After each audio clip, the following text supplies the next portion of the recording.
I want to start by acknowledging the traditional territory in which we have the privilege of being and meeting. It's no accident that as we sit in Algonquin territory, that every institution that is a federal penitentiary in this country is on a place called a reserve. And it's no accident that the first prisons for Indigenous people in this country are also called reserves. And when we talk about, and as Michelle has, the massive, outrageous, tragic, discriminatory overrepresentation of Indigenous peoples in this country, it is a shameful legacy, a shameful genocidal legacy that we have as Canadians, that when I walk into any federal penitentiary where women are serving time, it's a minimum of 1 in 3 who will be Aboriginal. And in fact, those are only the reported stats. The last time I was in the Edmonton institution, I was hard-pressed to see a non-Aboriginal woman.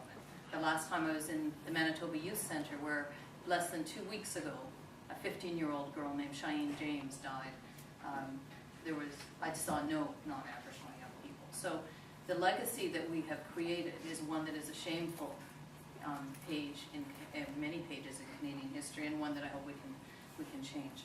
I also want to thank all of you here, the women and men who have the lived experience about which many of us presume to speak. We work in alliance, we work as activists, as academics, as sometimes professionals, people doing work, because we all come from a perspective that demands an anti-oppressive analysis, I would suggest. And many of us work for many years hoping that we can actually work ourselves out of this work. Not because some short-sighted, small-minded, closed-minded series of, whether it's bureaucrats or politicians, decide to defund us, as they have with many of the groups that have done important equality work, women's groups, Indigenous groups, other groups doing work on the international scene who have been defunded and literally driven into the ground, bankrupted into the ground. Not because that happens to us, but because there's no longer a need. I wish I was sitting here saying that's where we sit. We don't sit there. But I was very, very happy, very, very grateful, very appreciative of Stockwell Day's insightful comments. Perhaps it has awakened the Canadian public in a way that nothing else, many of us were saying, could. When you talk about unreported crime rates going through the roof, and therefore we have to build more prisons, it is absolutely clear to most people that the lack of logic in, I don't even go further than that, but just the lack of logic in that is something that at least most Canadians caught. Prison and Justice Day is also important because it's a day that the first call out to non-prisoners to recognize Prisoner Justice Day actually came from a good friend, a dear friend, Claire Culhane, who passed on herself in 1996. And she started the recognition outside the walls of Prisoner Justice Day and encouraged all of us to never forget those who have died unnatural deaths, those who have died in any way in the prison system. And so I want to recognize Claire's contributions as well. Some of you know that now Prison Justice Day is not just recognized in Canada, but around the world. United Kingdom, I was just there recently, we're talking about some of the folks going into the prisons, former prisoners who do work, particularly the women. We're talking about acknowledging Prison Justice Day this year. When I was in Australia a few years ago, we were in the prison as we did some recognition, and certainly in many of the parts of the United States. Sadly, I was just in Grand Valley last week on Thursday and Friday, and prisoners were told that if they did not work, they would not get paid, they could be charged, they could be penalized. And so we're back to the place we were some 35 years ago, when in fact the idea of prisoners having the right to assembly, the right to strike, was something seen as novel. I would suggest to you we're back in those stages. We're also in a stage where the cuts to social programs, the inevitability of sinking more and more resources into prisons seems to be something that far too many people in this country are accepting. And I suggest to you, every one of you here can help to counter that.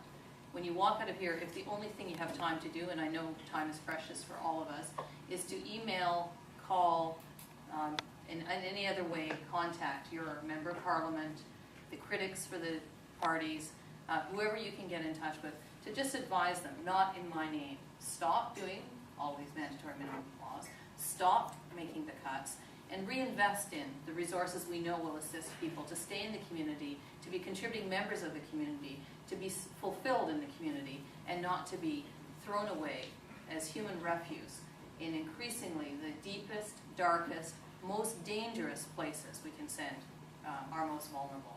So when we know that we are sinking more and more resources into prisons, we know that we are also dragging them out of educational institutions, out of social services, out of health services, including mental health services. And the other thing you can do is contact the Mental Health Commission, because they're in the midst of developing a strategy, and they're in the midst of talking to corrections about how to develop a strategy. And I suggest to you, there is no way to do healing in prison. People who heal in prison do it despite the environment. And so we need to demand that anybody with significant mental health issues needs to be out of those prisons. We don't want a place like we have in the United States, where more people with mental health issues are in prison than in any kind of mental health psychiatric facility. And certainly the whole issue of psychiatric facilities is a whole nother realm that I won't even get into here. We also need to ensure that Kevin Page's report that was put out just before the House rose and then has been single-handedly by many, that's an inconsistent statement, single-handedly by one and contributed to by many, very. And that report is a very important report because for only one small piece of this now 17 laws that have been passed recently, 34 that are on the books, shows that the cost that was initially, that the government was initially advised that bill would cost the Canadian public 90 million, went overnight to 2 billion, and Kevin Page basically says somewhere between 7 and 10 billion. I certainly rely on the figures that Kevin Page's, as they call them, pointy-headed bean counters, that's what they call themselves. But I met with some of those individuals as part of the advisory body, and they certainly were far more stringent in their review of those numbers than I've seen any suggestion, much less semblance of stringency from the government at this stage. And I mean all parties, I'm not just talking about the one that pretends to be in power. And we need to challenge that those resources we don't want them sucked up. We don't want generations, not just Justin, but every one of our children, grandchildren, and as you know, the elders that I have the privilege of working with from time to time will say, at the very least for 7 generations to come, we need to be looking at what we're doing. We need to look at the example the United States has set. When we have virtually no state being able to manage its prison and criminal justice resources because they have sunk so much money into it, recognizing even in the United States, a lot of people come back to the community, to a community that has been eviscerated of the very supports, whether it's housing, education, social services that are needed to help people to reintegrate. And so we need to stop Canada going to that place where we're going to bankrupt ourselves, where we're going to end up creating places that damage more and more people, that develop brutalizing conditions just because we're stuffing them full. In every federal prison right now, in every federal prison for women, they're overcrowded. Everyone is looking at expansion. We know now, and the incredible research that Justin's been doing, we know how much the expansion is happening. We know the cost of that versus what we could be investing in the communities. We need to remind everybody, our families, our friends, our colleagues, our communities, our country, what that's going to mean for us in the long term.